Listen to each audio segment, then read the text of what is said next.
Welcome to Orioles on the Verge. This is Zach Spedden, joined as always by Bob Phelan and Nick Stevens. And on tonight's episode, we're going to look at the Delmarva Shorebirds 2025 season, which concluded over the weekend. And while we will talk a little bit about the team's highs and lows en route to their 51 and 79 finish, we're also going to look at which prospects stood out this year, as well as some players that maybe went through ups and downs of their own over the course of the 2025 season. That will be on tonight's episode. But first, as we like to do at the top of every episode, we want to welcome a new member of our Patreon community. And for that, I will turn it over to Bob. Yeah, we got a new one here for the AA level. Thank you, Hudson Belinsky, for signing up. Really appreciate the support. And more than listeners even know, we appreciate this guy. Yeah, and as a reminder, you can sign up to become a member of our Patreon community for as little as $3 a month and have access to bonus weekly shows from Bob, Nick, and myself, as well as monthly updates to our top 50 prospects list. And of course, we'll be producing content there over the offseason as well. So be sure to get in on that now. Now, we'll go on to the Delmarva Shorebirds, who, as I mentioned in the intro, finished the season 51 and 79. And if you watch the Shorebirds a lot this season, there were some nights that were pretty rough, especially when it came to pitching and defense. But there could also be some really fun games in there. And they had several players and several young players break out this season with big years. And we're going to talk about those guys on tonight's show a little bit. It is worth noting that Delmarva did have one of the younger offenses in the league. 20.2 was the average age of a Shorebirds hitter this year, while the Carolina League as a whole, the average age for hitters was 20.4. So at least offensively, a little bit of a younger team in Delmarva this year.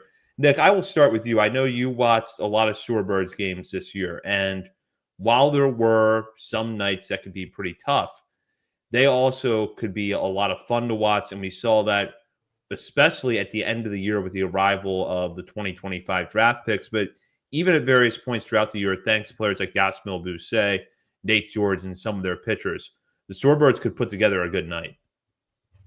Yeah, and you saw a lot of, I pulled up the break camp roster again to remember what they looked like at the very beginning of the year. Pitching, it was mostly undrafted free agents from the year before. A couple good breakouts here. Yiber Cartaya had another good year, as we'll talk about. You had Sebastian Gongora start the year down there, but mostly UDFA pitchers, and the hitters were, that roster was a little underwhelming to start. Arguably, the top hitting prospect was Miguel Rodriguez, at least to start the year. But maybe you had Braylon Tavera ahead of him, maybe Kevin Guerrero ahead of him. He is now released, but Miguel Rodriguez was one of the better hitting prospects on the roster to begin the year, and he fractured his ankle like very, very early on in the year and did not return. So that was unfortunate. But yeah, it was, a lot of the guys I think we were hoping to see start the year in Delmarva didn't. A lot of guys came later due to injuries, a lot of pitchers in particular that we're going to talk about tonight, I feel like came on much later in the year due to injuries. So it took some time, but eventually, we saw some guys step up. We saw guys like Nate George and some others hit this roster from the FCL. And then they closed out the year in really fun fashion with, of course, the draft picks and guys like Esteban Mejia we got to watch for the first time. So typical year for low A Delmarva roster. Yeah, it was definitely an interesting year. Started off lackluster, and then it just kept building steam throughout the year. I actually feel like they had probably the most fun roster by the end of the season, potentially, at least in contention for that title.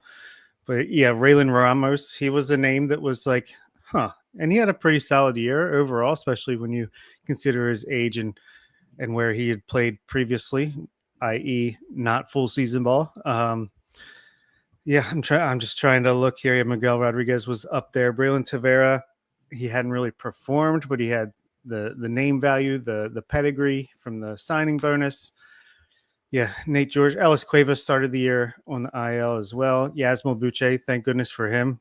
He really led the way early on. So, and on the pitching side, yeah, Gongora, Evan Yates. You had some Echo Correa was pretty good early on. Michael Caldone, AAA pitcher now. Apparently, he got one appearance and then put on the development list. Chase Allsup disappointing. So it was a weird year, but that's why the record is terrible. But I think ultimately they accomplished the goal that they were there to do. It was kind of a placeholders until guys got healthy and guys came up from the FCL, and hopefully that means next year it will start out a little bit more exciting as the guys that came up in the second half. Jordan Sanchez at the last second, impressing with 2 home runs in one game. Him, Lorenzo, Almeida, all these guys should start there next year. So I think it'll be a lot more watchable from jump in 2026. I want to start with the pitching staff for the Shorebirds because that's kind of an interesting range of prospects. You have a guy like Sebastian Gongora, who I know we're going to talk about a lot when we recap Aberdeen season later this week. But his breakout season really started in Delmarva. Iber Cartaya overcame a rough start to the year to put together a solid season. Chase Alsup, on the balance, a tough year, though he did look a little bit stronger at the end.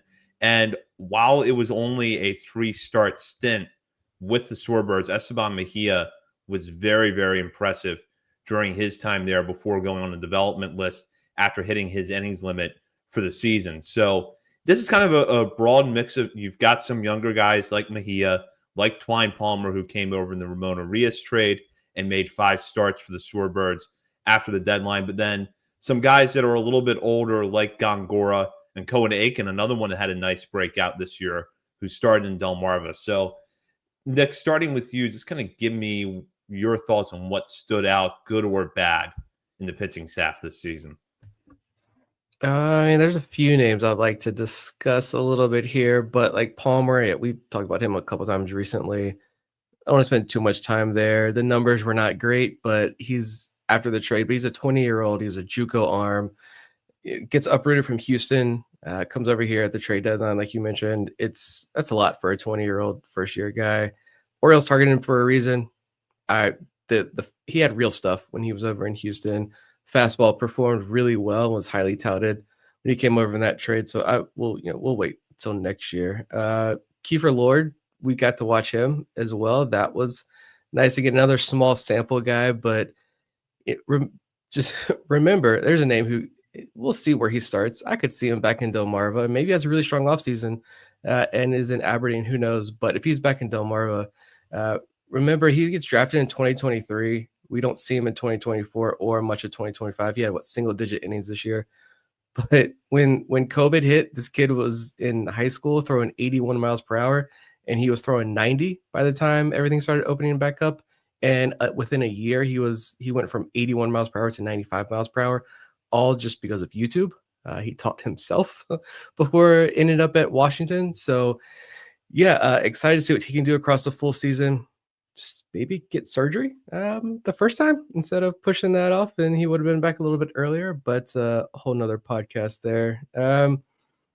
I think a couple other quick hitters, guys. I'm going to enter 2026 intrigued by Luis Beltran again.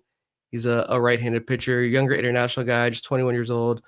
Taller, I believe he's like 6'3", 6'4". I believe he's on a little bit taller side, but again, that's the type of prospect I've talked a lot about this year that I want to be a little bit more patient with as these guys kind of figure out their bodies as they continue to grow and develop. But yeah, it's back-to-back years of 25% strikeout rate in the Dominican Summer League, but he got to the FCL this year and had a 44% strikeout rate with a 10% walk rate.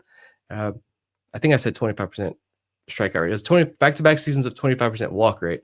Lowered that to 10% this year in the FCL.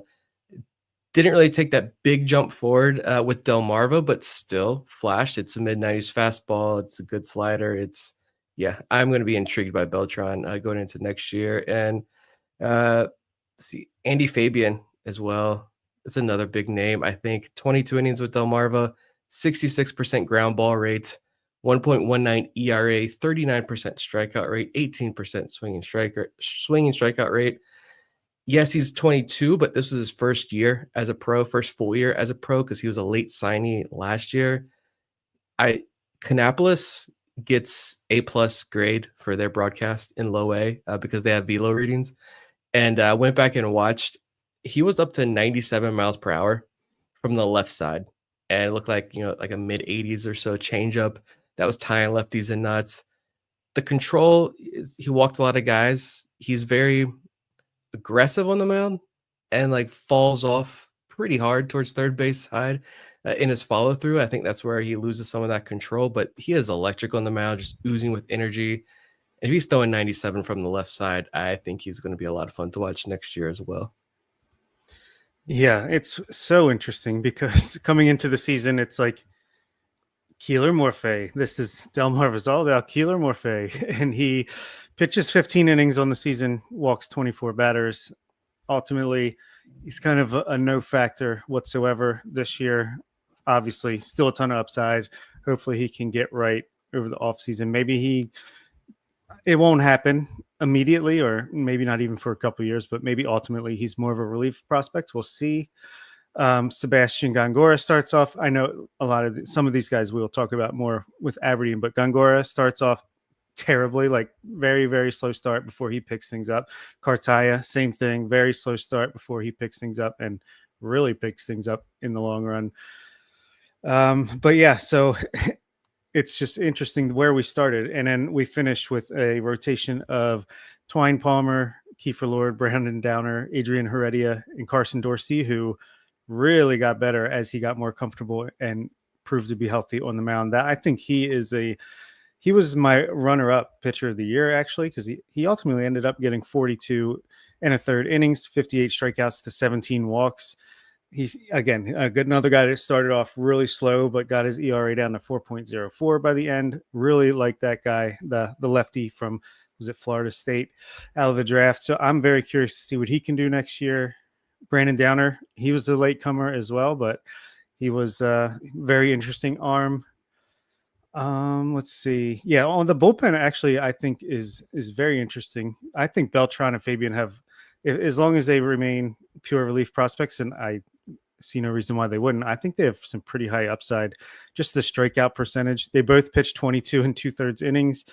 Beltran struck out 38 batters, Fabian 36. Fabian walked less, so he's got a better strikeout percentage. Gave up similar amount of hits. Difference was Beltran had a 5.16 ERA, and Fabian had close to 1. But I think these guys could be very interesting duo, right and left combination in the back end of a minor league bullpen, and hopefully one day in the majors. Also have Joe Glassy, who is, again, I believe he's an undrafted free agent, but Orioles have really had some success with these relief undrafted free agents. He's the guy that never walked anybody, 32 strikeouts, 0 walks in 24 and a third innings in his time in Delmarva before a late promotion to Aberdeen. So there's definitely some interesting arms here. I just don't think it came about in the way that we expected it to coming into the season.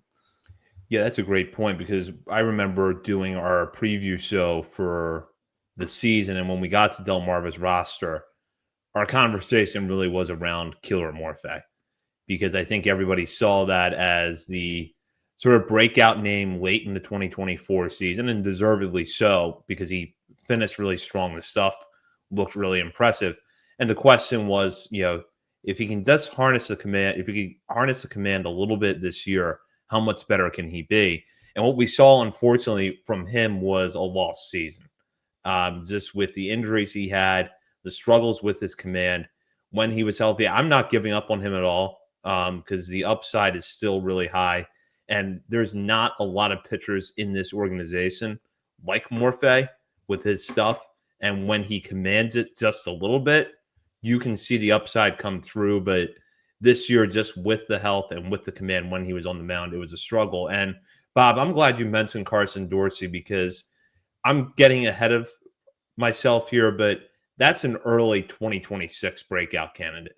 I like Dorsey a lot coming into this year, but we didn't know much about the injury coming out of spring training, so I wasn't sure what, if anything, we were going to see from him this year. And although it took a little while for him to adjust, he ended up putting up really good numbers in his time with the Shorebirds, 58 strikeouts and 44 in the third innings compared to 20 walks. So I really like what he showed us during his time there. I could see him at Frederick to start next year, and one of those guys that could start to really rise up the ranks if he's healthy and able to build on what he did late this season. Yeah, honestly, his FIP was 2.41, xFIP 2.71. So that 4.04 ERA is misleading on its own, but I think it was kind of evening out a slow start. Batting average of 204 against, 33.1 strikeout rate, just under 10% walk rate. When all was said and done, I'd love to even break that down further. Maybe I'll do it while Nick talks just to see how that came along as the season progressed. Actually, it's pretty consistent. He had a lot of strikeouts and not a ton of walks. So, but the results really, he had one really bad start where he couldn't finish the first inning, gave up 6 runs, and then the following start he couldn't finish the second inning, gave up 4 more runs. So other than that, pretty darn good. I'm definitely looking forward to seeing what he can do. I'm assuming he'll start at Aberdeen in 2026 and hopefully be one of those guys that ends the year in Billiam where like arrows pointing up.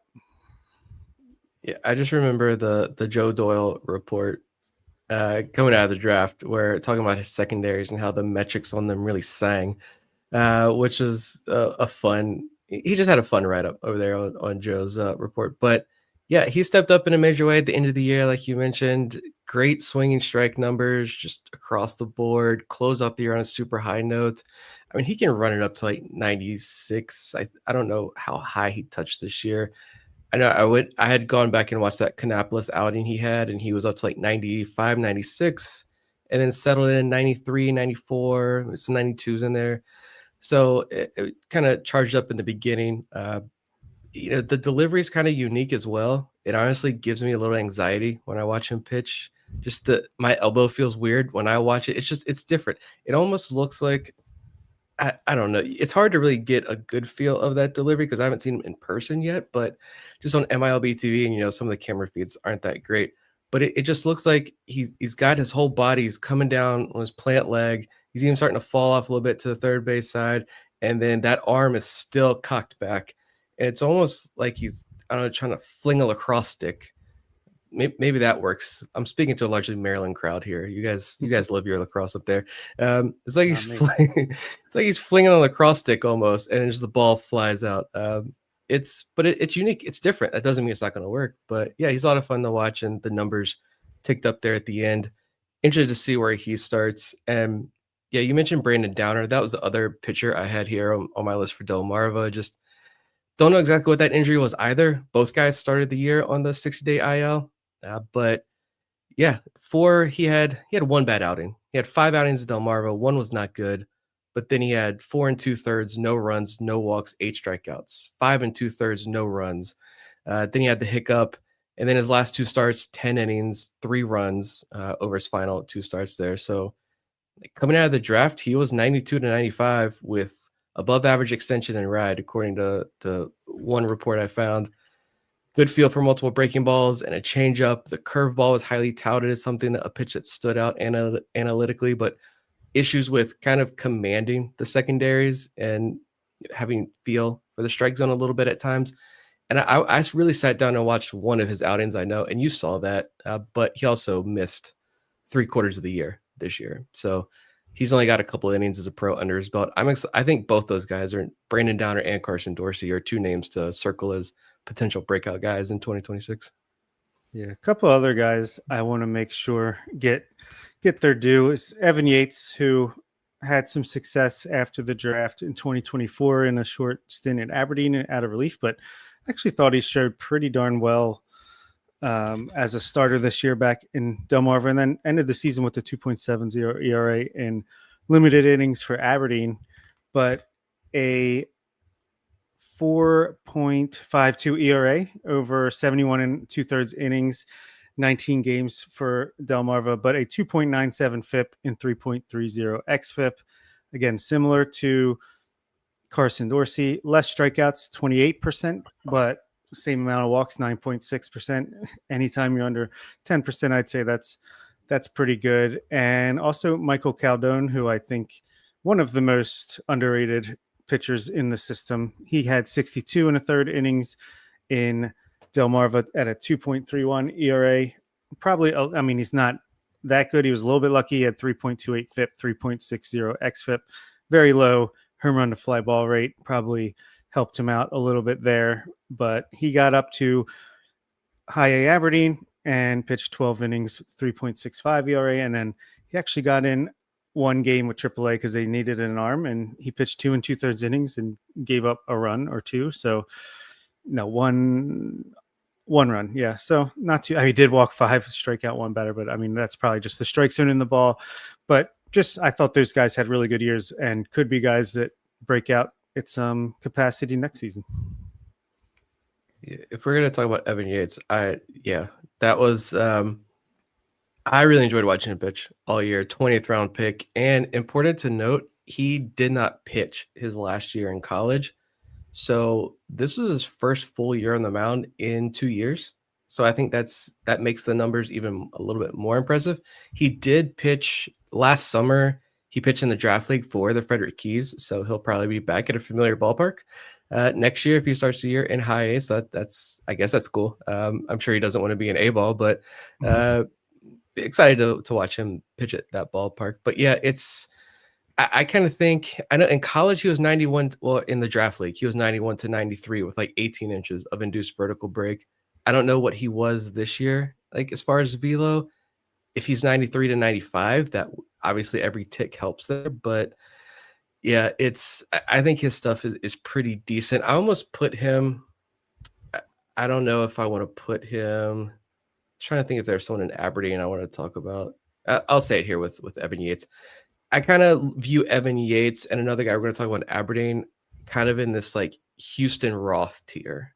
As like, even if Evan Yates becomes Houston Roth, that's a big win. A 20th round draft pick, that's huge. A guy who can be a good quality AAA depth arm for you, can get into the mid 90s, maybe goes into the bullpen and adds a couple more ticks. But yeah, I could see Evan Yates trending towards that direction. Yeah, I was going to say that's not bad at all. Houston Roth, who was very briefly added to the 40-man with a call-up, didn't get in at the majors, but a 2.48 ERA, 36 innings in AAA with 34 strikeouts, 15 walks. Yeah, if Evan Yates is doing that in a couple of years, very happy.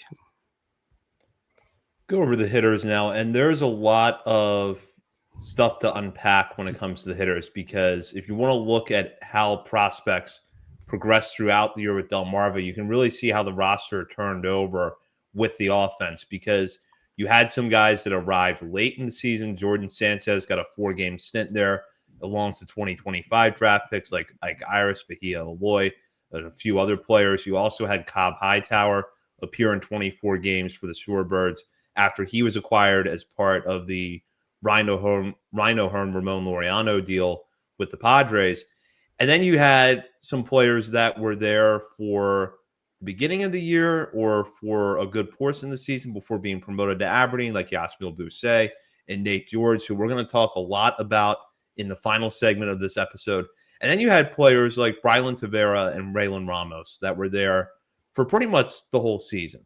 Ramos, I kind of viewed him as the steady presence in the lineup. It felt like his production never got too high or too low. With Tavera, though, I'm left at the end of this season conflicted about how I feel about Tavera. Now, just to go back a little bit, Tavera was at one point the record holder for an international prospect signing bonus with the Orioles. That was quickly broken by Luis Almeida the following year, and we'll talk about Almeida a little bit more in a few minutes. Tavera, 2024, appeared in just 87 games, missed some time because of injuries, and his production with Delmarva when he was there was not very good. This year, it was better. The batting average climbed up a little bit. The OPS went up by almost 170 points, but it was still just a 675 OPS over 108 games. And one of the things with Tavera that I found interesting was that he could go through weeks where he looks like a very good hitter, and it's like, all right, he's starting to come into his own. He had a really, really good month of August. But then he would go through these cold stretches that were really cold. And I'm left conflicted about how to feel about him, because on one hand, he really has not made any progress in the last 2 years. On the other hand, he's still just 20, going to be 21 right before the start of next season. So there's reason to believe that maybe he could find his form in Delmarva, but I'm also starting to wonder, is this a guy that kind of stalls out in A-ball because the bat never gets going? And I'm curious to see what you guys think. Yeah, it's very interesting. I think you could see the raw talent because, like you said, he really flashes it from time to time. He did have a nice increase from a 67 WRC plus to a 106 WRC plus from 2024 to 2025. But 30% strikeout rate in low A at 20 years old is not fantastic. Also, a really interesting comparison to Raylan Ramos, who's also 20 and will be turning 21 before next season. But this was his first taste of full season ball, and he basically missed almost 2 years of playing because he had 35 plate appearances in 2023 and 59 in 2024, and he comes out and hits 258, basically a league average bat, 102 WRC plus, strikes out 25% of the time, walks 7.6. So, and I just thought he was more consistent. Like he was pretty much that level all year round, whereas Braylon Tavera for like 1 month it'd be like, oh, okay, here we go, and then the next it would be like, oh, okay, never mind. So I don't know. I think maybe Tavera has more upside, but I'm kind of curious with Ramos, with this being like his first fully healthy season in maybe ever, other than when he was 17 in the DSL. I'm kind of curious which one of these guys is going to have the better 2026, because I would imagine they'll at least start back in Delmarva to begin the year. Maybe Tavera goes to not Aberdeen anymore. Frederick, we'll see. But yeah, I think these two guys are a really great comparison for each other. Yeah, I like that with Ramos because I don't know. I swear it was a broken leg. It was something. I'm pretty sure it was a serious leg injury that forced him to miss all that time. But yeah, he missed 2 years, 2 critical years. And so if he's going to be league average this year, I'm going to give him another year. I want to give him next year and see what he does, see if he can improve. Just like last year with Braylon Tavera, he had the shoulder injury that caused him to miss a lot of time. So we talked a lot this offseason and coming into the year about Tavera. We give him another year. He gets a pass last year. Let's see what we can do this year, because there's no way that shoulder was healthy, even when he came back next year. I don't believe that for a second. But I think looking forward to 2026, Ramos, like, could he be an org depth outfielder? Potentially. We'll give him another year to try to figure that out. Tavera, I think I'm just out on, to be honest. Like, I don't know. There's a fine line between like being patient with guys and giving them that runway to find success. Again, development is not linear. It takes time. Players are going to develop at different stages. You don't know what is going to happen to make them click. When it does, it could just click overnight. We just don't know. So if I'm wrong, I'm wrong, and I will be the first one to say I was wrong and hold that L. But I just you haven't really seen much improvement, and I don't know how much stock you can take into this, but when you hear like front office people talk about prospects, I mention this a lot. It's like a secret language you have to decode, and I think we're pretty good at decoding that language a lot of the times. And it's also like not just about what they say, but who they're not talking about and what they're not saying as well. And again, maybe I look too much into this at times, but I even go back to, and I didn't let this hinder my evaluation, my thoughts about Tavera throughout the season. I've given him chance after chance after chance when I watch him. But I go back to the last time we talked with Anthony Villa. And, when he talked about a guy like Thomas Sosa, the excitement changed, the tone changed, his body language changed, everything changed in that discussion. He was genuinely excited about Thomas Sosa and his talent. And I remember asking him specifically about Braylon Tavera because he was a guy who I didn't know. I had a hard time wrapping my head around who is he, what's his ceiling like what type of prospect is Tavera? And he just seemed, if I remember correctly, he just kind of gave that same canned kind of, this is the scouting report that we gave you guys when he first signed 2 years ago kind of deal. Like, yeah, we like him. You gave him a lot of money. So you're going to like him for a little bit longer, I feel like, than some other guys. But I don't know. That's just something that stuck with me as well. Like, yeah, I just don't think it's there. He did seem just a little whelmed and, just like, yeah, he's got some potential. Definitely. I was expecting more impact with the bat when he makes contact.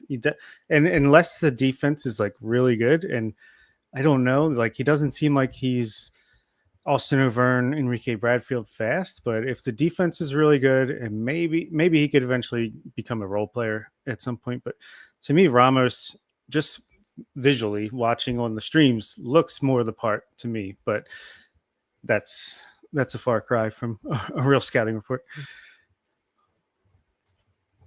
I want to go to some players that came up from the FCL this year and had a little bit of an impact. And Nick, you've written about all three of them recently at our Substack, OriolesandtheBirds.substack.com. And that's infielders Luis Almeida and Joshua Lorenzo, and then catcher Andrew Test. And I'll start with Almeida and Lorenzo because I think their cases are kind of interesting, because if you look at the back of the baseball card stats during their time with the Shorebirds, you're probably going to be a little bit underwhelmed. And in the case of Lorenzo, you might be looking at it thinking, why are you even talking about this guy? But a key point for both of them key points for both of them are, one, they're both young. Almeida's 19, Lorenzo is 18. And both of them have had issues with health in the last few years. Almeida, in his first 2 years in pro ball, struggled to stay healthy. Lorenzo missed a good chunk of the 2024 season. So both guys really able to make up for that development time by having healthy seasons this year. Both of them excelled in the FCL before getting promoted to Delmarva. And again, as I mentioned, the raw stats for both players, especially in the case of Lorenzo, might not look that impressive, you could see flashes of potential there. So, Nick, what were your takeaways on Lorenzo and Almeida? Almeida, again, just like last year, he had a strong end to the year. So some optimism heading into 2026. Final month of the year had a 125 WRC plus. Like we just haven't seen the power from him yet, and maybe some of that was health. It was that first year when he signed as a 16-year-old, his season ended due to shoulder surgery. And then the next year, he had shoulder issues with the other shoulder. So it's been both sides there. I'm sure that had an impact. I don't think next year is it's not make or break, but I do think it is a very big year for Almeida. It's going to be year 4. He's got to show something. He's got to take a step forward next year. Lorenzo, kind of the same thing, but I feel like, I don't know if this is fair or not, but I feel like Lorenzo's leash is much longer at this point right now. Yeah, the numbers weren't great in Delmarva, but I found this, and I included this in the article. It was Baseball America did a write-up looking at some FCL guys. This was the week before he got promoted to Delmarva, and they highlighted Joshua Lorenzo, noting year over year, Lorenzo is showing improved contact, swing decisions, and a major jump in power. His max exit velo is now 106.8 miles per hour, which was up 3 ticks from 2024, and he's finding the barrel at a significantly higher rate. That's what I care about. That's promising to me. He's a 19-year-old kid. He got pushed aggressively this year. And just go back. I think he had only 1 home run in Delmarva, but it was a beautiful home run. I thought the EVs was going to be a lot higher. And then I think one of the coaches was like, it was 104, but it was still a beautiful shot. 104 for a 19-year-old kid in his first or second week of low A. I'll take it. You saw the bat speed. I think that was very for real. So I like a lot of the under the hood stuff with Lorenzo going into next year. Yeah, I think Lorenzo's a big time breakout candidate in 2026. I think, again, he's another guy that missed a lot of time in 2024 due to injury. And you saw it in the DSL when he hit 5 home runs, which is a lot for a DSL kid at 16 years old. He just turned 19 2 weeks ago today. So again, very young for the level. And a 12, the swing decisions look good, a 12.6% walk rate, which was down from 19% in the FCL, but still very, very good. Strikeout rate 30.4, but as a guy who is going to be a slugger, I don't think that's astronomical for his 18-year-old season, first taste of A-ball. I think there's a very good chance he's a big-time breakout candidate next year. If not, then maybe he's going to be more of we'll see if he can become a role player type. But for now, I'm optimistic. And Luis Almeida, yeah, I mean, league average bat, basically 98 WRC plus, and obviously it was much better than that in his last month of the season, like Nick said. But again, it's hard to believe, but he's only 19 years old, doesn't turn 20 until April 17th of next year. So he's still younger than I honestly thought, which is just a trend when we're looking at these international guys. But yeah, he's been around. At least he was healthy for the most part this season. I think it was progress, and I think he got to the power more than he ever has. And well, I don't know if I should say that. He had 3 home runs, 9 doubles. He was hitting with some authority. I think it was his highest ISO in the FCL this season, and 110 is his lowest ISO, but it's pretty close. So I think there are certainly some encouraging signs, and it did seem like he was starting to figure things out as the season wore down. So again, another guy I'm optimistic about. And if we're going to loop in Andrew Tess here, now this is a guy to be excited about. Definitely one of our walk gods, as Vivek noted in the chat, but 18.1% walk rate to 20.7% strikeout rate in the FCL. That went to 15.4 and 35.9 respectively in A-ball, but he ended the season on the injured list. He had 39 plate appearances, certainly flashed his potential. 144 WRC plus overall in the season, and he is 19 years old as well. Even though it's our first look at him, he's the same age as these other guys, so it's very interesting. Yeah, he walks a lot, but I put some respect on the bat. It's a very real bat, very, very real bat. I think like he's hitting 256, fine, but the power is going to come there with Tess. I strongly believe. The thing with Tess that's so impressive is that yes, he was 19. He gets pushed up to Delmarva, but he's a 19-year-old catcher, and so it's again same things we talked about with Creed Willems coming up, and Creed talked about he had never called a game before, so you're having to learn how to call a game, learn your pitching staff. It's a pitching staff that's always in flux down there in low A. You've got the language barrier oftentimes with these guys. There's a lot going on with learning that position, but for his bat to stick out the way it did as well is uber impressive. He was an FCL All-Star to close out the year. Like Andrew Tess is a dude. He's a real dude. And it's not just the walks. He was hit 18 times, 20 times this year across 2 levels. And surprise, he never threw a bat at a pitcher, unlike Victor Robles decided to. He even got hit. There was one time, I noticed in the article, June 26th against the Red Sox, he was hit 3 times. Instead of throwing a bat, he had a 3-run homer and walked. So, yeah, I love the bat so much with Tess. I'm pretty pumped to see what he can do next year. And I was just going to say something important to point out with Tess.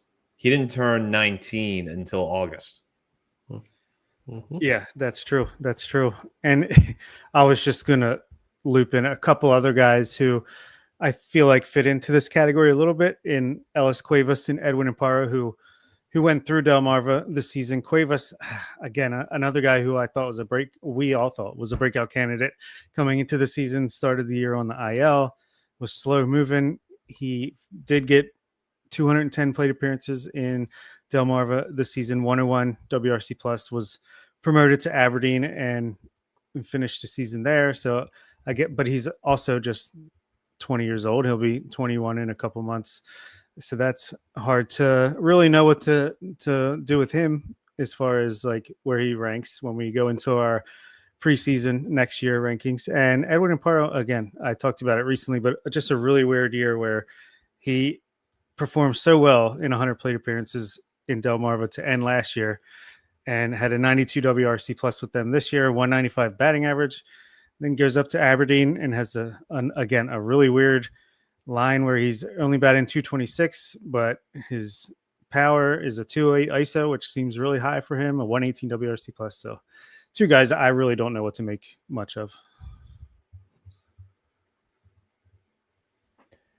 Let's go in now to the players that arrived late in the season, in particular 2025 draft picks. Like Iris and Vahia Lloyd both had 20 games with the Shorebirds. And I don't know if there's much you can take away from a 20-game sample size, good or bad, especially for players just coming out of a long season in college. But we did see some really interesting things with both of those guys. Aloy showed a lot of power. Iris flashed why that hit tool is so interesting and makes him such a good prospect. So we saw them late in the year. Cobb Hightower, who I mentioned earlier in the episode, after the trade with the Padres, he came over appeared in 24 games, and I think held his own. 20-year-old infielder putting together decent numbers to wrap up the season. And we had to wait a long time, longer than we would have liked, for Jordan Sanchez to get to low A because of a late season injury that he had in the FCL. But he made his limited time there count. 2 homers in 4 games to wrap up 2025 with the Shorebirds. So just kind of looking at the guys that we saw at the very tail end of the season, Bob, I'll go back to you. Who stood out? I mean, Jordan Sanchez, all the guy does is mash. It doesn't matter. He's a little bit old for the competition. Well, he got like a 950 plus OPS no matter where he goes, what the sample size is. It's just what he does. So I love that. I can't wait to see him healthy and at full season all year long next year. Talk about a breakout candidate. But Cobb Hightower, solid defense. Seems like there's definitely potential there. I don't know. It's a little underwhelming at the moment. I would say as far as the draft guys go, I can't really make too much. I think even Vance Honeycutt had a decent post-draft 2024. So it's like these guys are just kind of, I don't even know how much they're being like coached up and swing changes and all this stuff, but I don't make a ton of it. Obviously, Aloy looks awesome. The tools that we knew were there definitely showed themselves. Ike Irish, not as much, but it doesn't mean I'm any less bullish on him overall. Caden Bodine, same thing. Like Colin Neiman is batting 185. Does that really matter to me? No. I'm very excited to see what he can do with an off season of training with this player development crew, and same goes for all the draft picks. So it's fun to see them in action, but I just don't think this is a measure of what they're going to be. Yeah, I have no takeaways from the college guys. Just fun to see them in a pro uniform. Next year we'll tell the real story, and next year will be hopefully more fun because of the going to Frederick. But yeah, it's some of the other guys like Sanchez. That was just a magical game. Somebody's gonna talk me off a ledge when it comes to Jordan Sanchez, because we thought he could be in Delmarva to start the year, and it's just like waiting and waiting and waiting and waiting, and finally he arrives and he goes oppo. And remember that Delmarva ballpark, for lefty power hitters, it is one of the worst ballparks in the country. And here he goes, first week goes oppo early in the game, and then pulls one to the right side later in the game. Just the ultimate tease. Now we got to wait again to watch him across the full sample. But yeah, Hightower, I called my shot immediately after the deadline that I thought he was going to be a real riser up our list next year. He doesn't turn 21 until March. Had some injuries this year that slowed him down. He gets transported from California to Maryland late in the year. So I think I'm sure that had a major impact on him as well. He finished strong. It was only a week, but 4 for 9 last week, double home run, 2 walks, no strikeouts. I think it might have been Hightower who was like ESPN top 10 plays on one of his. If that's, I think Delmarva tweeted it out. I didn't know ESPN still does like top 10 and all that stuff. I didn't even know Sports Center was still a thing, but apparently it is. He made it. So yeah, he had a good, strong end to the week. He's a young kid. I'm very intrigued, I'll say, to see what he looks like next year. And with that, now we will head into our final segment of the night. Last call brought to you by Checker Spot Brewing, located at 1421 Ridgely Street. Checker Spot is not far from Camden Yards, making it the perfect place for a pre or post game drink. And when you're at the ballpark this year, be sure to check out the beer stand behind home plate, where you can get one of Checker Spot's signature beers. The bird is a word. I've been telling you that all year, so hopefully you've gotten to Checker Spot. But if you haven't yet, or you want to return there, a really good day to do so would be Sunday, September 21st. That is when Checker Spot and their friends in the South Baltimore Brewing District will be teaming up for this year's installment of the South Baltimore Brewery District Hot Dog Race. Now, for those that have not seen this before, this is a live hot dog costume race. Last year, Checker Spot repeated with the win. Checker Spot is relish, Wyco Brewing is ketchup, and Pickett Brewing is mustard. Mate Brewing, meanwhile, will be umpiring the race this year. The race will take place at 11 a.m. outside of Pickett Brewing Company, right near Checker Spot. So be sure to head over there and check out the race. It is a lot of fun to watch. I had a chance to go see it last year, and I will be there again this year. Now, for our final segment, we're going to wrap up like we have done with each of our team recaps, and give our hitter and pitcher of the year for the level. And in the case of the Shorebirds, we had some competition for hitter of the year. Nate George edges out a win here over Yasmil Boucher. Bob and I both picked George, while Nick had Boucher. Both of them had very impressive seasons, and we'll talk about that in just a moment. Our pick for pitcher of the year, though, it was unanimous, Iber Cartaya. So let's start with the hitter of the year, because both George and Boucher had excellent years. And George, our winner, began this season in the FCL, got off to a torrid start there before being promoted to Delmarva, and ultimately ended this season in Aberdeen. During his time to Shorebirds, George hit .337 to go with a .410 on base percentage, .491 slugging percentage, and a .163 WRC plus. And on top of that, showed pretty good defense in the outfield. And while stolen base efficiency was a little bit of an issue for George there, he still managed to get 25 steals in 43 games with the Shorebirds. Visually, Nate George is a lot of fun to watch, but the talent backs it up. So give me your thoughts on our winner in this category, Nate George. He came in like a wrecking ball through Delmarva. I mean, he was like, boom, hits the ground running in FCL, takes that league by storm, promoted to Delmarva very quickly, gets his largest sample size, 186 plate appearances there, 163 WRC plus, like you said, almost identical numbers other than a lower BABIP than he had in the FCL. And I gave him the edge, and he goes up to Aberdeen and does some damage there too. Actually, a 133 WRC plus at his 19-year-old season. I just gave him the edge over Boucher because, I mean, Boucher's season was phenomenal, came out of nowhere, big surprise, pleasant surprise. But I just feel like if George spent 4 months in Delmarva, I feel like his numbers would have been absolutely ridiculous. I think he would have just, I mean, it's hard to say he would have gotten better and better, but in some aspects, I feel like that would be the case just because he seems like a very, very fast learner. And if you sit him in a low level competition like that, I think he's going to own it. I just went Boucher because counting stats. This is a counting stat award. 8-something OPS, led the team in home runs. George had like half the games. That was it. But no, it's tremendous season by George. Not an unknown 16th round draft pick, but still this cold weather state kid with limited experience against top pitching on the showcase circuit. Like, yeah, we knew he was a freak athlete, track superstar, good power potential, but I think the big question was the hit tool and how that was going to show up against quality pitching. And it turns out he can hit pretty well. I know there might be some questions about some of the batted ball data. I don't care at all right now, considering he's 19 years old. And you look at what he did. This was his first real challenge of his career, and he excelled in a major way.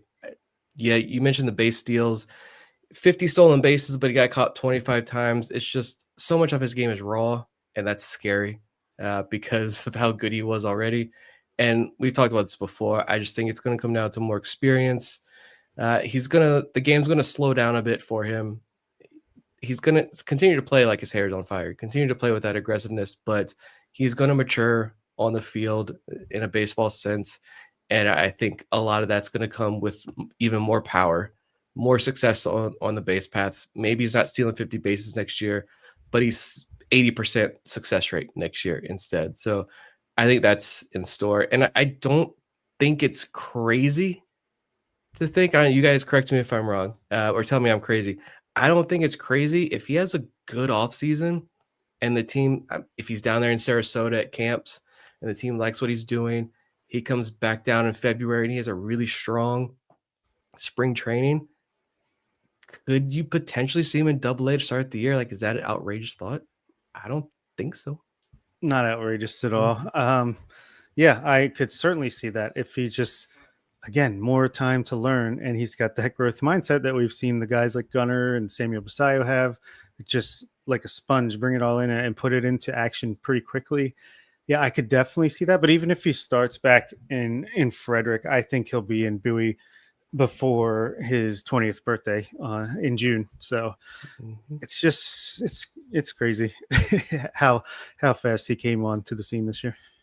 Yeah, I don't think that's that much of a stretch. I ultimately do think that, if I had to predict right now and say where he's going to be at the start of 2026, I would go with Frederick, but I don't think it's that big of a stretch to believe that he could start the year in Double A, because if he has a good offseason, like Nick said, and he brings that over into camp, the Orioles could decide to be aggressive with him. And they could say, you know what, even if you go up there in the first month and a half is ugly, you're showing us that you can handle it. You can overcome those struggles, get better, and the numbers eventually will catch up to that. So that would not surprise me at all. Now, I will go back to Boucher for a moment, because he did have a really good year, and this was a big breakout for him. One thing that Nick mentioned about the batted ball data with George, if you're into batted ball data, you got to love Yasmiel Boucher. Some of those exit velocity readings that we got this year were really impressive. I think that what he needs to work on is hitting the ball in the air more. But if he could do that, he could really take his power to the next level. Yeah, I think he's still a legit prospect. I think, what we saw from I'm already forgetting, the catcher who had a lot of success in Delmarva and not quite as much in Aberdeen and has since been released, Mordon, Anudis Mordon. I think that he's much more real than Mordon ever was, just because the exit velocity numbers. And yeah, I think he has much less swing and miss concerns, still a little bit. But like you said, if he can get the ball in the air more often, if we saw the jump he made from 2024 to 2025, you have to think, even if he's going to long term mostly be a first base prospect, that's not too shabby. I'll go over to Cartaya now. And I mentioned earlier that Cartaya overcame a slow start to the season. I just want to put that into perspective for a moment. At the end of April, Cartaya had an 8.22 ERA over 15 in the third innings pitched. He walked 18 batters in the month of April and struck out 20. Ultimately, his final line with the Shorebirds, 78 in the third innings pitched, 3.56 ERA, 3.83 FIP, 4.2 xFIP, with 96 strikeouts to 50 walks. Yes, the command still has some ways to go, but he has really good stuff. And one thing that I was encouraged by watching a lot of his starts this year was that as the year went on, I thought he was doing a better job of repeating the delivery. He's a lanky guy that has a lot of moving parts to his delivery, so it's bound to get a little funky, sometimes a little too funky. But I thought that as the year went on, he was staying more consistent with his mechanics, repeating his delivery more. And if he's able to continue doing that, I think that the Orioles have something here. Yeah, I mean, from May 17th to his last start or last appearance, he didn't start that game, actually, July 30th with Delmarva, he had a 1.59 ERA over 56 and 2/3 innings, 68 strikeouts, 25 walks. It's just under 30% strikeout rate and just under 11% walk rate, 2.88 FIP, 158 batting average against. So, I mean, he was straight up dominant for 2 months straight, 3 months straight, 2.5 months. And then he started a little, he had his ups and downs in Delmarva, which maybe we'll talk about in the next episode, maybe not. But I think he put himself in a pretty good spot. He could be like almost like an Edgar Portes type of prospect, where it's like, can he keep it going as you start to reach more high A, double A? We'll see. But the stuff is there. As long as he can keep them walks under control, I think he could at least be a relief prospect. In 98 innings this year was more than he had in 2023 and 2024 combined. So I'm sure the arm got a little worn down at the end of the year there. Yeah, the interesting part with Cartaya, though, is you guys have touched on everything about him, but he is Rule 5 eligible this offseason. So he's not going to get picked in the major league phase. 0% chance that happens. It's easy enough to protect him in the minor league phase, but next year is going to be a really big year for him. Absolutely. And we will be back later on this week to recap the Aberdeen Ironbirds season. In the meantime, you can check us out on many social media channels, including Facebook, Instagram, Threads, X, Twitch, Blue Sky, YouTube. We're also over at Substack, OriolesOnTheVerge.substack.com. And while you're browsing around the internet, be sure to head over to Patreon and sign up to become a member of our community. You can join for as little as $3 a month and have access to bonus weekly shows from Bob, Nick, and myself, as well as monthly updates to our top 50 prospects list. And we will have coverage over there throughout the offseason. So don't think that just because the season is winding down, we're going to be slowing things down. We'll have a lot more for our patrons in the coming months. For Bob Phelan and Nick Stevens, this is Zach Spedden. You've been listening to Orioles on the Verge, part of the Believe Podcast Network. Welcome to Orioles on the Verge. This is Zach Spedden, joined as always by Bob Phelan and Nick Stevens. And on tonight's episode, we're going to break down the Aberdeen Ironbirds 2025 season, which will go down as their last as an Orioles affiliate. And with the Ironbirds this year, the pitching staff could be interesting at points. And while there were some highs in the offense, there were also a lot of struggles. Ultimately, the Ironbirds finished the season 57-72. But rather than focus on the wins and losses, we want to focus more on some of the individual players and how they performed. And we're going to, just as we have in our other recaps of the 2025 seasons, look at the hitters and the pitchers from this roster and break it down.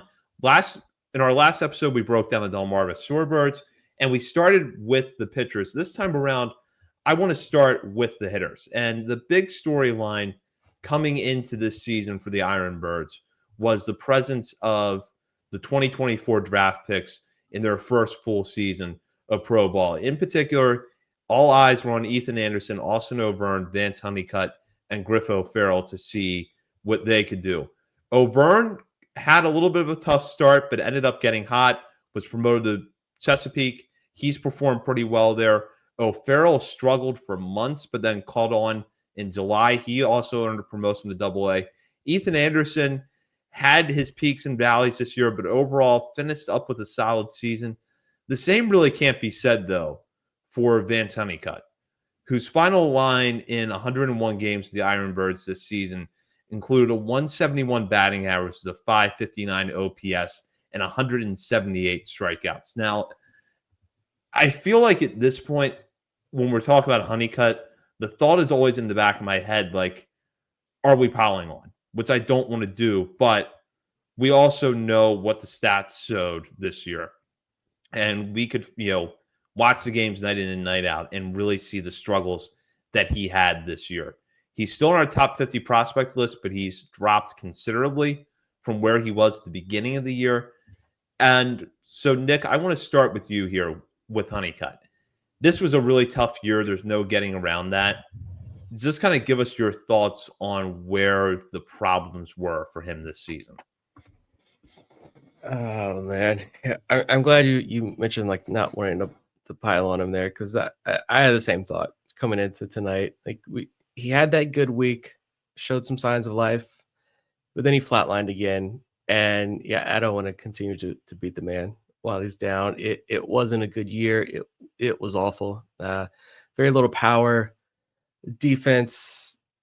A lot of the tools that shined when he was at UNC that made him such an intriguing prospect just never showed up for the most part this year. Like there's no sugarcoating at all. And if you look at some quotes that came out, I think it was last week, from his season and from himself, from Matt Blood, from the coaching staff in Aberdeen, no one is sugarcoating this season at all. No one's trying to twist the season into something positive. I think everybody is very straightforward. I think Vance Honeycutt himself said this year slapped him in the face. And Matt Blood and the coach staff in Aberdeen all kind of agreed that this was not a good year, and for various different reasons. Blood's quotes were interesting because they essentially said, like, look at the pool of players that were available in that draft class. And they decided to take the risk on Honeycutt because this is how I'm taking Blood's quote. So maybe I'm wrong here, but the way I read it was the pool of options wasn't very good. So they said, let's just shoot for the moon with Honeycutt. I also think that explains a lot the Griff O'Farrell pick. Later on, we talked about how much we would probably really love Griff O'Farrell pick if it was the 4th round or the 5th round even. But well, was he the PPI pick? That was a little extreme. I think that kind of fits that into that quote as well. Like they just didn't like the way this class shook out, and so they took with what they could. But apparently there was a lot of quotes about him reportedly working on multiple different setups to get his timing down. Went to the toe tap, goes on the IL, kept working on the toe tap, and he had that good week. And then the part that got me in that interview, that article, was that he, quote, started feeling the pressure again after 1 week. You like, it's clicking, it's working. Whatever you're doing with the toe tap and whatever you worked on when you were on the IL for the injury, it's looks like it's working. I know it was against a Nationals affiliate. I don't care. It was still against professional pitchers down there. And then to like starting to feel the pressure again, I think my biggest concern now is that it's like, is he going to be able to get over that mental block at this point? I don't know. Maybe a hard reset this offseason, completely get away from it. Maybe that helps. But the part that is more concerning to me after reading that was not so much the mechanical stuff. The tools are in there. Clearly, they were just there last year at UNC. But it's like this mental block he has on. That's a lot more difficult to overcome. Yeah, I don't know, man. Just the numbers 75 WRC plus. The thing for me is he had a 171 batting average, but a 309 BABIP. So you can't really point to anything for bad luck. Almost 41% strikeout rate. The only positive thing is that he walked almost 13% of the time. Yeah, I don't want to pile on either. Obviously, still good defender in center field, good arm, 32 stolen bases. So tools are still there. He's just going to have the offseason of a lifetime, and he'll probably have to repeat high A. And Frederick will help him, I'm sure, at least from a mental standpoint. But yeah, I mean, I'm not going to write him off as far as like his first full professional season, but we're certainly in lowered expectations dramatically. He's not on my top 50 until I see something more, but yeah, obviously couldn't be more disappointing than him. If we're just going to touch on like Griffith Farrell, Ethan Anderson, a couple other guys from the 2024 draft class who maybe didn't have the success we were hoping for this season. I think Griffith Farrell, he is a guy I feel like maybe some bad luck. 263 BABIP. He still ultimately ended up with the 91 WRC plus, and that's after like a 2 for 32 slump to end his time there before being promoted. 15% strikeout rate, doesn't really strike out.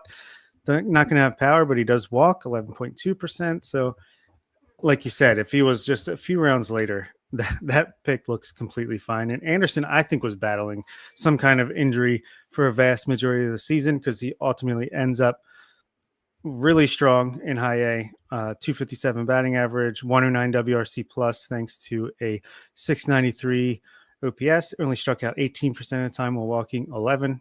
And yeah, I think it's a mixed bag. Honeycutt kind of drags it down a little bit, unfortunately for him, but I think ultimately maybe not quite as bad at the end of the day as we thought halfway through the season. Yeah, Anderson, is worth pointing out, had a fantastic August before getting promoted to Chesapeake. And, you know, the numbers so far in AA for him haven't been great, but this is also that time of the year where I don't think you're really concerned about what a player does over a short time period at a new level because we're just down the final weeks of this year. This is about him being able to get his feet wet and get ready for next year.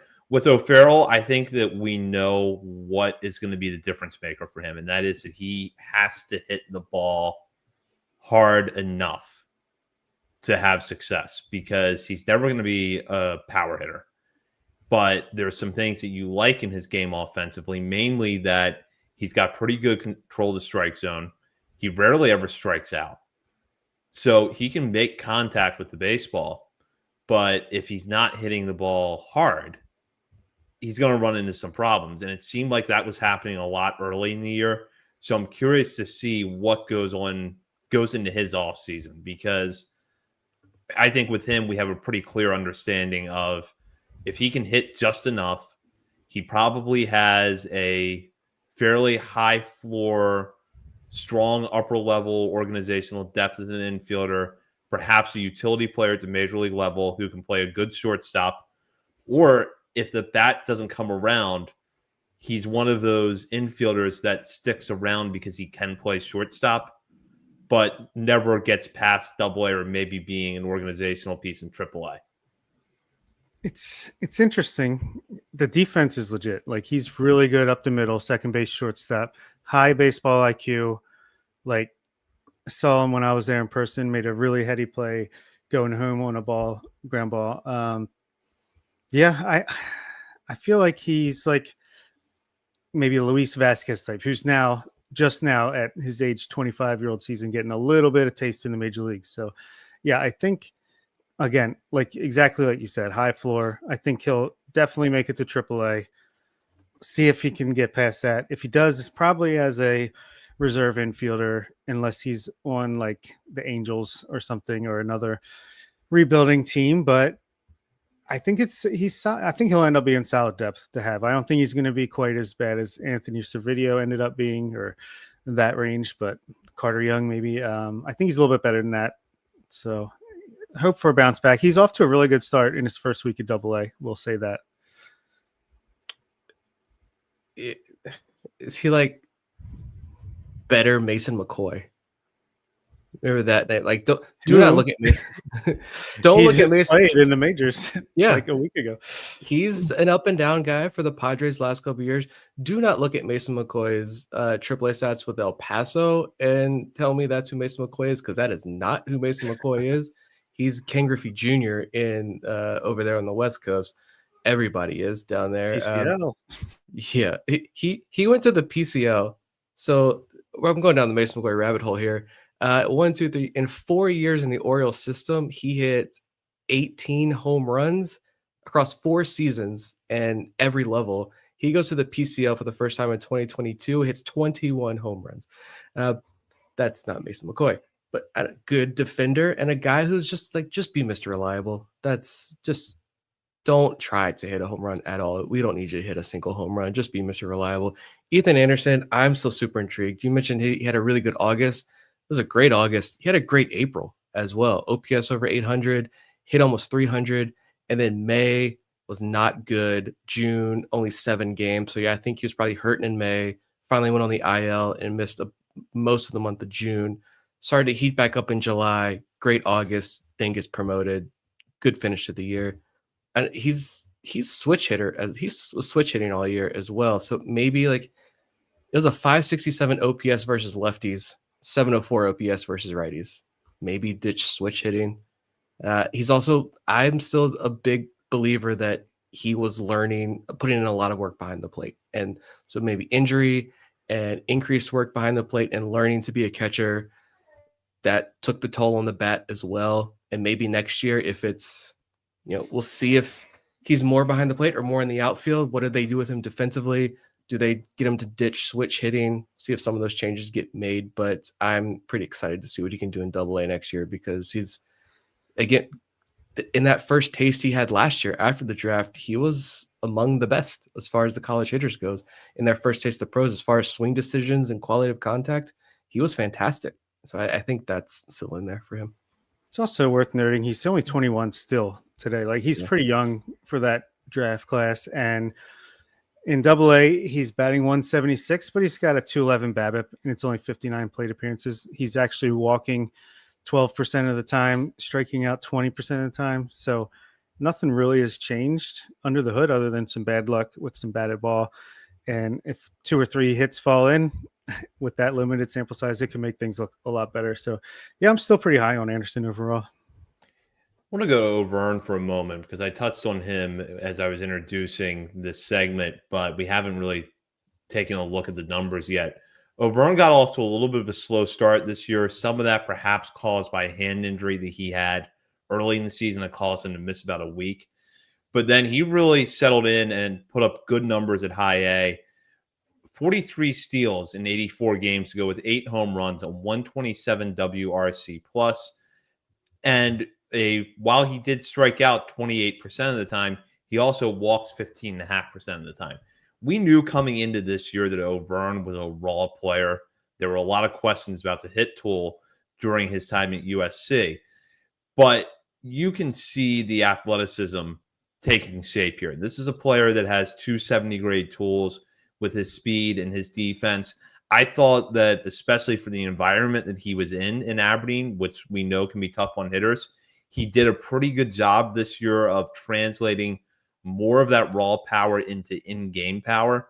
And he's up in Chesapeake now. He's had a little bit more of a sample size than Ethan Anderson has, 25 games as of this recording. And I think you look at his AA numbers and say he's at least holding his own, if not a little bit better than that.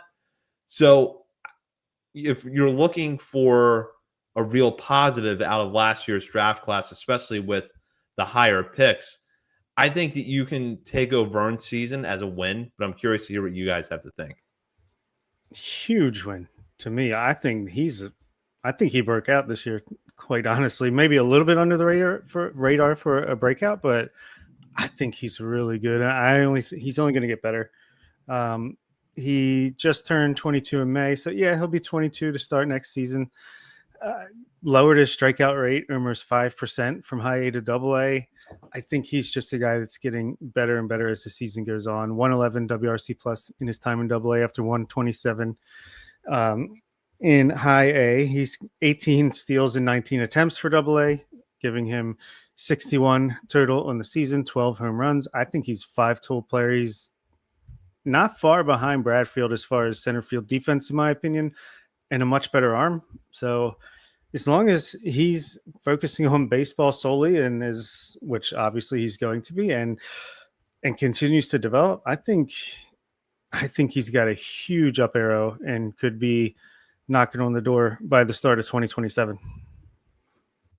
61 stolen bases in 69 attempts. Just fantastic year on the bases. And when you look at the double-A numbers and you see the strikeout rate, which it did go down 28% to 23%, but you see that walk rate went from 15.5% down to 5%. I'm not concerned about that at all, because if you look at his overall swing percentage, it was 41% in Aberdeen. It's 53% in double-A. So he's just going up hacking with the Bay Sox right now. He is being much more aggressive so far in this small sample, and it's working up to this point. Contact rate is up. Yeah, he's swinging and missing a little bit more, but overall the strikeout rate is down. I'd love to be able to have like a better picture of the batted ball stuff and everything at the plate to get a better idea. But I would imagine if we were able to see those numbers and graphs and charts that the Orioles are looking at, I would bet that they're looking at his double-A numbers in these 25 games, and they are pretty ecstatic about what they're seeing with Austin O'Verne. Yeah, it's pretty. You're going to have O'Verne and Bradfield potentially at some point in that Norfolk outfield next year, which is going to be a lot of fun. An outfield of Fabian, O'Verne, Bradfield, and Trimble as the fourth. That's pretty good defense on top of what they can do at the plate. And this is a backtrack from the article that Nick mentioned earlier about Vance Honeycutt was from Jacob Calvin Meyer at the Baltimore Sun, if anybody has not had a chance to check that out yet. And there's a lot that we could dive into with the hitters. I think we really touched on the bigger names already, but you look at someone like Thomas Sosa, a little bit of a weird year at Aberdeen because he missed so much time with an injury, and I think we'll talk about him a lot more when we recap the Bay Sox season. But what else stood out to you guys, good or bad, from Aberdeen's lineup before we move over to the pitching staff? I want to give a big shout out to Anderson De Los Santos, who is still only 21 years old, but my guy had a 121 WRC plus in Aberdeen this season, and that's a little misleading. When he batted 230 with the 721 OPS, I think he went like 3 for 3 with the walk in his final game of the season. Came on strong late, but that's just the hitting environment plus just what we know from the view that those guys have when they're hitting with I forget the term, but yeah, it's really strong season for him considering he had a 14.4% walk rate, obviously really good, but he lowered his strikeout rate from 31.4% in Aberdeen last year to 21.8% and increased his ISO by 50 points. Yeah, I'm just really pleasantly surprised that I thought he might have been a guy that showed that early potential, and we're like, this could be a breakout guy, and then he kind of just fades away. But no, I actually think he looks solid at third base too. Could be third base, first base. I think there's still something here. I'm not giving up on Anderson De Los Santos. Yeah, big guy hits the ball hard. Always rooted for him. I mean, some other guys. I think we touched on Cuevas with Delmarva, but I'm still going into next year optimistic about Ellis Cuevas. He should start in Frederick. Only 20 years old. Don't park right outside that right field wall at Frederick games if you're going next year, because I think Cuevas is going to be shooting for some windshields out there with that left-handed power. I'm this is weird, but in random, I'm a Colin Tuft guy. I think I might be the only person in the world outside of like his mom and dad. I don't care. I've always had the weird affinity for catchers of this type. So yeah, I think he's a guy I'm going to be paying attention to next year. I know he's like 85th on the depth chart as far as catchers are concerned in this organization, but still, I think he had a pretty solid year. And then the other only is Leandro Arias, disappointing. Like Aaron Estrada, I think we'll save him for Bowie, but again, most slept-on prospect in the system. It's just their flip is just fascinating. Every time I think about these two, it's Arias came in as the guy with all the power. Estrada, you're hoping is going to be that scrappy contact guy, and now Estrada is the power hitting utility guy in Double-A. And Arias, I don't know what the injury was, but he has went on the IL I think a couple weeks ago and never returned. He's had a tough time. It's okay contact, strikeout, walk numbers are solid, just not really producing. There's really hasn't been any power to speak of. That was so highly touted. You see Fangraphs. I remember Fangraphs was right after he signed. They put him like top 10 or top 15. They were very aggressive on Arias. They've really soured on him as well. I think there are some notes there. It's like below average hard hit rates. So yeah, it's unfortunate for Arias. Didn't seem to pan out. He can come back next year and see if he can become a utility kind of depth option. But yeah, I think he was a big disappointment for me this year. Certainly a big disappointment, but actually just looking at it, I don't think it's as bad as it seems. Like he's still only 20. He still plays really solid defense. If he can just add some ability, some strength to impact the ball more, like I think could make a big difference. He had an 84 WRC plus, which considering he batted 219 with a 589 OPS, that doesn't seem like it should correlate, but walked almost 11% of the time, struck out less than 17% of the time, had a 262 BABIP, so a little bit of bad luck there. Again, still disappointing no matter which way you slice it, but maybe not as disastrous as I was thinking in my head coming into tonight. Yeah, I think with Arias, we've been hearing for years about the bat-to-ball skills, and I got my hopes up a little bit for him coming into this season based on the way he finished 2024. He got promoted to Aberdeen and actually did pretty well there. But I think that for him, this shift to Frederick could be beneficial because that is much more of a hitter's park than Aberdeen is, but he's got to stay healthy and he's got to get the time in and get the reps at the plate to try to get back on track. Let's go over the pitching staff now. And this was a fun year to follow pitchers in Aberdeen. Now, a lot of the breakouts left early in the year, whether it was Trey Gibson, Nestor Herman, Braxton Bragg, and then we're going to talk about them a lot more when we cover the Bay Sox. But you look at the pitchers that stuck around for a while. Few interesting bullpen arms with guys like Zane Barnhart, Sebastian Gongora, who we talked about a little bit on our Shorebirds recap, finished up in Aberdeen, actually had a lot of time in high A, and that's definitely a case where a pitcher's ERA is misleading. Gongora was a lot better than a pitcher with a 5.28 ERA for most of his time with the Ironbirds.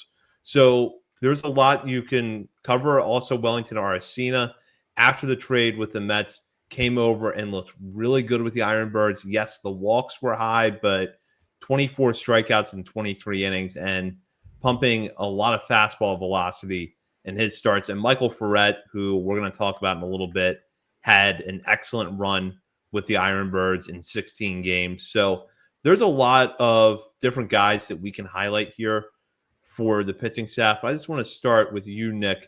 What kind of stood out to you this season? Well, see, like a couple guys like quick hitters. I think we talked about Chase also with the Delmarva episode. Either way, he ended in Aberdeen. That was at least nice to see.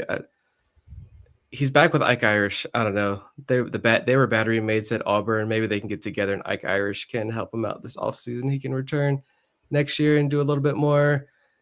Esel Correa, unfortunately, we didn't get to see him have a lot of run this year. He hit the IL in July and never returned. And, the minor league IL, means nothing, but he was never transferred to the 60-day or full season IL.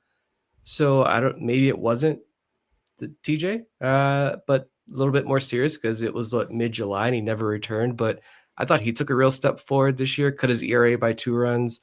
Not overpowering stuff, not a high strikeout guy, but you talk about the Edgar Portis comps. I think that's another guy who kind of was on that same trajectory. So hopefully he's okay. Jacob Cravey, I thought looked a lot better out of a bullpen role. Big 6'6" guy, 6th-round pick out of Samford a couple of years ago. We'll see what he looks like, what kind of role, if he can continue to excel out of the bullpen. Joe Galassi, we talked about him as well. If we could talk about a big name, though, I think it's Wellington Aracena. I'm getting super pumped about his potential. And I said in our top 50 episode, every time I watch him, I forget he's only 20 years old because he does not pitch like a 20-year-old. I think he's very mature. It looks like he goes up with each at bat with a game plan. And we have pitch data on him when he was in the Florida State League, whatever it's called, when he was with the Mets. I think it was St. Lucie. So he's pumping City 97, touching 101, 31% whiff rate with the fastball, 41% whiff rate with the cutter, his second most used offering, 113 stuff plus slider that had a 60% whiff rate, and a 2,800 RPM curveball. Like, yeah, he walked a lot of guys. We've talked about the control that he's going to have to battle, but nearly unhittable. 23 high A innings, 10 hits this year. And if you go back and read the Fangraph scouting report, it ends by saying everything he throws is hard and requires a ton of effort, making him a cleaner fit in the bullpen. There, Aracena has a chance to be a special weapon. There aren't really many other big league pitchers whose stuff bears a resemblance to Aracena's cutter-heavy mix. This future value grade is in line with that of a good setup man, which leads to, like, he is going to be Rule 5 eligible next year. And every time I feel like I post an Aracena clip, somebody asks, fast track, question mark? Like that it's just every time it's just fast track, question mark. Like, I imagine they start him in the Bay Sox rotation next year to see what he can do, see if you can get more control out of him. But I do think it's interesting that he could still start in Double A's rotation in the year in AAA. You add him to the 40-man at the end of the offseason, keep working him as a starter. But it would be an interesting thought. Do the Orioles try to fast track him next year? Could we potentially see him on the 40-man roster by the end of next year if they put him in that bullpen role? I don't think so. I think you continue to stretch him out as a starter because that stuff was pretty special. Yeah, that's a good point. And I think maybe 2026 could be year of the relief prospect because I think AAA Norfolk's rotation, as long as knock on wood health, is going to be like Brandon Young, Trey Gibson, Nestor Urman, Cameron Weston, Levi Wells, and there's plenty more guys that Luis De Leon, Jerron Watts Brown, there's so many guys pushing for time. I think it's just a fact in numbers that some guys are going to have to be shifted to a bullpen role, and a guy like Aracena, man, he, like you said, he could be a real weapon there, and maybe some of these guys could be relievers for a couple years, and then you pull the trendy thing, the Michael King, the guy that went from the Yankees to the Mets that I can't think of for some reason. You can always Clay Holmes, and then you could always switch them up. If we're going to lose so and so to free agency, well, let's shift Aracena back to starting over the offseason, and I think we could see some interesting stuff on that front. But great name for him. And Cravey, I don't know what to make of Cravey. Probably, like you said, relief, but had such a poor 2024 season in Delmarva all season. And much better, as you would expect, repeating the level this season, 3.67 ERA in 68.2 innings, and then a 0.77 ERA in 23 and a thirds with Aberdeen, which it's a 3.61 FIP, 3.93 FIP. So obviously, I don't think he's that guy, but an interesting arm.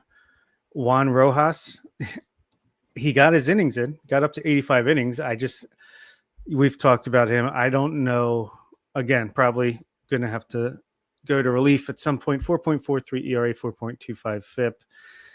Just walks too many, doesn't strike out enough. And Cohen Aiken, I think he really was a highlight in the first half of the season. Kind of faded away a little bit, working some relief outings the last couple of weeks. But I think you have to say really solid overall first year for a 14th round pick out of Lindsey Wilson College. 3.70 ERA in his time with Aberdeen, 58 and a thirds innings. And who was the one guy I really wanted to shout out? Oh, yeah, the altered beast. Carter Baumler rose from his grave, and he dominated. And I think there's a very good chance he's added to the 40-man roster this offseason as he is Rule 5 eligible. He's up in Chesapeake now and has a 0 ERA and 5 2/3 innings there. But, man, he really came back as a reliever, flashed that stuff. The control was pretty good, and he stayed healthy for the most part. Again, knock on wood, but loving what we saw from Carter Baumler in 2025. Yeah, I got to agree with you on Ballmer. I thought he was really impressive. And this is a guy that I had kind of reluctantly written off. And it was not because of the stuff that we saw when he was on the mound, because his stuff looked fantastic when he was healthy, but he just had not been healthy. And we were several years into his career. And it's like, all right, this is when he's on the mound, he's a lot of fun to watch. But when you're not getting the innings that you need and you're getting hurt as often as Ballmer does, it's hard to see a player coming out of that. But look at Hunter Harvey. And I don't know that Ballmer is the next Hunter Harvey, but it was really easy to write off Hunter Harvey. And he's settled in, and he's not an elite reliever, but he's having a nice major league career. And that's not something we would have expected during his time in the Orioles system because of how often he was getting hurt. So I think there is some hope for Carter Baumler. I'm cautiously optimistic at this stage with him. Yeah, it's the velo's back. That's the biggest. The velo, the stuff is there with Baumler, which keeps me excited. Yeah, I guess some other guys kind of wrap up my thoughts on some Aberdeen arms. Yeah, you mentioned Cohen Aiken. It's just there's so many starters we're so excited about. You rattled off some of the names there, Bob, and you still miss them. Yep. That's just the nature of it when we talk about those guys in the upper levels of the minor leagues. So Aiken, I don't know if there's going to be a starter role for him, but again, yeah, it's pray for health, because we know there may be trades, injuries are going to happen, roles may open up, but if you have guys like Boston Bateman, Esteban Mejia behind Cohen Aiken to be excited about, so many ahead of him. Same thing like I mentioned with Evan Yates. If Cohen Aiken can become like a Houston Roth type guy in the system, you're pretty happy with an NAIA guy. Jack Crowder, I don't know if you guys have watched him or have more thoughts. I need to find one or two good outings to go back and watch, because I will fully admit I was not on him at all. 9th round senior sign last year out of Illinois, and then when he was in Delmarva, that ERA was over 6, and opponents hit over 280 against him. 60 strikeouts, 19 walks is really good, but he just seemed like fine. And then he gets to high A, had one bad outing, but in 3 of his last 4 outings, 12 innings, 5 hits, no runs, no walks, 15 strikeouts for Jack Crowder. So I'm gonna have to go back and watch him closely before I write him up over on Substack. I really like Ryan Cabarcas. I think I wrote him up as a potential AFL candidate. I threw the name out. I needed one more name, and I'm like, the Zane Barnhart, like that relief arm who gets an additional challenge.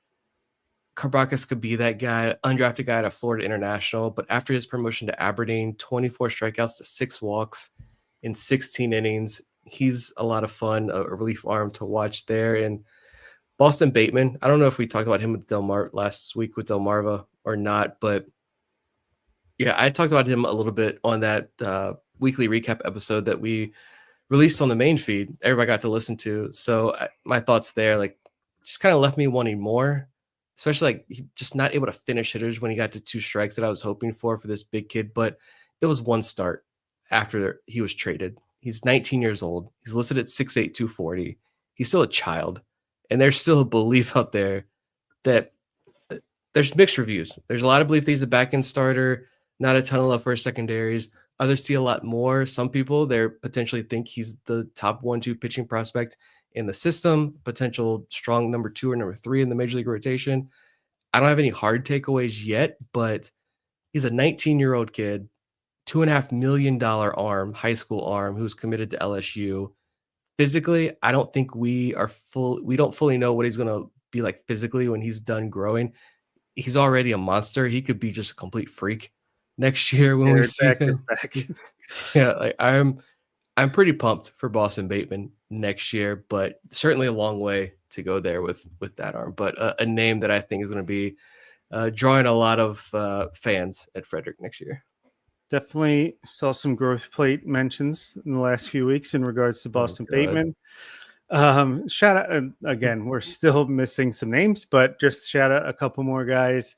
Zane Barnhart ended the year so strong. We talked about that last week. It earned his promotion to AA to end the year. Carter Rustad, I'm sure we'll talk about him more next week with AA as well, but another great relief prospect potentially.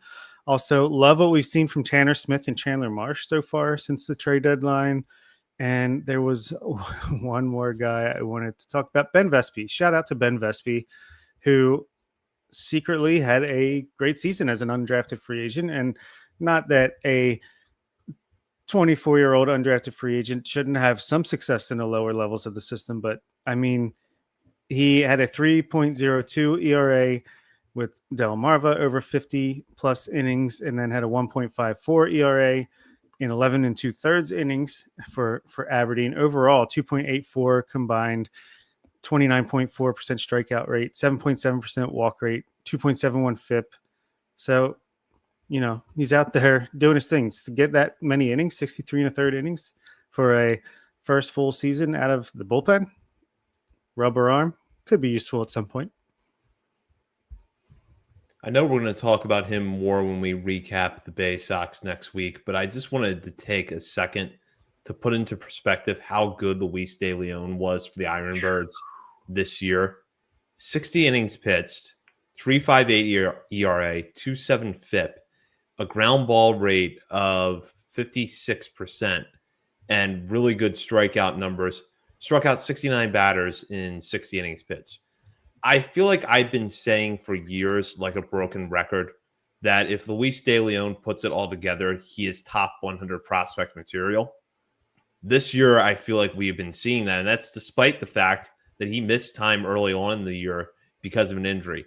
That fastball changeup combination in particular, coming from the left side, is just not something you see a whole lot of. But when he's on, he can overpower hitters, but he can also, and this is something that Nick just touched on with Boston Bateman, not being able to put hitters away sometimes. De Leon can put people away, and he's got a couple different ways he can do it. He can strike somebody out. He can induce a ground ball when he needs one. There's a lot to like with De Leon, and I just hope that he builds on this and is healthy next year, because I think we could see a huge breakout. Yeah. I think we already did. I think he reached another gear, another level, because if you look at his last 6 appearances, and not even talking about his 2 fantastic starts to start his AA career, his last 6 appearances with Aberdeen, he had a 1.86 ERA over 29 innings, 41 strikeouts, 12 walks. That's 35.3% strikeout rate to 10.3% walk rate, 1.91 FIP. But then if you go his last 3 starts with Aberdeen, it's insane. He struck out 48.3% of batters, 11.7% walk rate, 1.22 FIP. Just absurd numbers. 29 strikeouts in 15 2/3 innings. People don't do that. It just, unless you're a special talent. So, yeah, I think Luis De Leon, I don't know what happened, what clicked suddenly from one start to the next. But man, he's up there for me now as far as that Michael Ferret, Trey Gibson tier. I think he's quickly reached that point for me. Yeah, and I just whenever I see him pitch as well as he has, I go back to you cannot convince me that he was supposed to go to the Cardinals in the Jack Flaherty trade. They took him out after one inning, never hit the IL. It was at the trade deadline. It was just weird. I'm glad Zach Showalter is in St. Louis and not Louis Stalin. Zach Showalter, I just looked it up. 31 innings this year, 33 walks, 32 strikeouts. Not purely a relief arm. Not going well for Zach Showalter. Meanwhile, Luis De Leon should probably be in the conversation for top 100 overall. Yeah. We could do a whole episode on this, but did you guys find it really weird that basically immediately after the trade, the Cardinals decided Zach Showalter's relief prospect? That's it. When the Orioles have been developing him as a starter. I don't have a lot of good things to say about the St. Louis Cardinals player development system. So, no, I'm not surprised. And with that, now we will head into our final segment of the night, Last Call, brought to you by Checker Spot Brewing. And this is normally where I would tell you to be sure to check them out at 1421 Ridley Street before or after an Orioles game, and to go get the Bird is a Word from the beer stand behind home plate. You should still do all of that, but you also want to make sure that on September 21st, you head to the South Baltimore Brewery District Hot Dog Race featuring Pickett or Checker Spot, Pickett, Wyco, and Mate. Mate will be the judge, while Checker Spot as Relis, Wyco as Ketchup, and Pickett participate in the live hot dog race. I had a chance to go to this. It's a lot of fun that will take place at 11 a.m. on the morning of Sunday, September 21st, outside of Pickett Brewing Company. More details to come here in the coming weeks, but certainly looking forward to that. And now we will give out our player awards for Aberdeen this season, our hitter and pitcher of the year. And both awards were unanimous, though I think in the case of the pitcher category, it was probably a tougher decision for the three of us. But let's start with our hitter of the year, Aaron Estrada. And I don't think that this was particularly close. Austin O'Verne had a strong case, but when you look at the season Estrada had, it was quite impressive. 81 games with the Ironbirds. He hit 284 with a 798 OPS, 135 WRC plus, 5 home runs, and 41 RBIs. And here's something to keep in mind with Estrada, because we've now seen this from him 2 years in a row. Estrada did not hit his first home run of the season until late May. And he still finished with 5 at high A before being promoted to double A, where he's added 5 more home runs. He's now up to 10 homers this season to go with 15 doubles and 8 triples between 2 levels. But his strong year started off at Aberdeen and pretty much wire to wire during his time with the Ironbirds, a really consistent producer in this lineup. It's no secret that the three of us have liked Estrada for a long time. I think that he kind of arrived on the scene last year, but this season proved that people need to be talking about Aaron Estrada a lot more. Oh, yeah. And I think, honestly, just the way all the hitters in Aberdeen throughout the year performed, it just hats off to him for being able to hit 284 with a 135 WRC plus. Like, yeah, he didn't really show the power till later, but we saw in interviews, and I think it was Steve Molesky's blog, that he had hit a ball 112 this year with the Ironbirds. Maybe he's topped that, but it sounds like just from interviews somewhat recently of Kobe Perez and some other guys, like they see him as a potential future stud. Still only 20 years old, same age as some of the guys we talked about in Delmarva and Aberdeen, who still have the potential to be something. Well, Estrada's doing it at Double A now. He's got 89 plate appearances there with a 154 WRC plus. Can't say enough good things about Aaron Estrada. I thought he was going to be the next Frederick Bencosme. Well, he's already surpassed that level, and I still love Bencosme for the player he is. But Estrada, he might not have a firm position at this point in time, but the bat is going to get him into a major league lineup.